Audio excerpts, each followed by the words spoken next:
ഭഗവാൻ പ്രാർത്ഥന കേൾക്കണില്ല, ഭഗവാൻ കണ്ണീര് കാണുന്നില്ല എന്നൊക്കെയുള്ള തോന്നലാണ് ഇപ്പൊ നിങ്ങളുടെ ഉള്ളിലെങ്കിൽ ഓർത്തോളൂ, ഭഗവാൻ നിങ്ങളെ ഒരിക്കലും ഉപേക്ഷിച്ചിട്ടില്ല. ഭഗവാൻ നിങ്ങളെ ആ ഭഗവാനിലേക്ക് കൂടുതൽ അടുപ്പിക്കുകയാണ് ചെയ്യുന്നത്.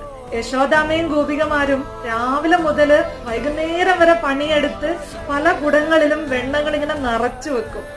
ഭഗവാൻ കാണാതെ അതിനെ എവിടെയെങ്കിലുമൊക്കെ കൊണ്ടുപോയി ഒളിപ്പിച്ചു വെക്കും. എന്നാൽ ഭഗവാൻ അതിനെ കണ്ടെത്തി ആ ഓരോ കുടങ്ങളിൽ നിന്നും വെണ്ണകൾ എടുത്ത് അതിനെല്ലാം കഴിച്ചു തീർക്കും.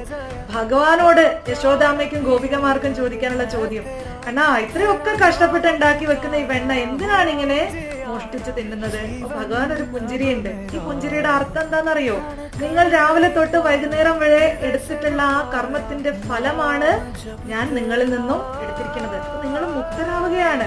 അതുപോലെ നമ്മളുടെ ജീവിതത്തിൽ നമ്മൾ ചെയ്തു കൂട്ടിയിട്ടുള്ള പാപകർമ്മങ്ങളുടെ ഫലമാണ് ഓരോ വേദനകളായി നമ്മൾ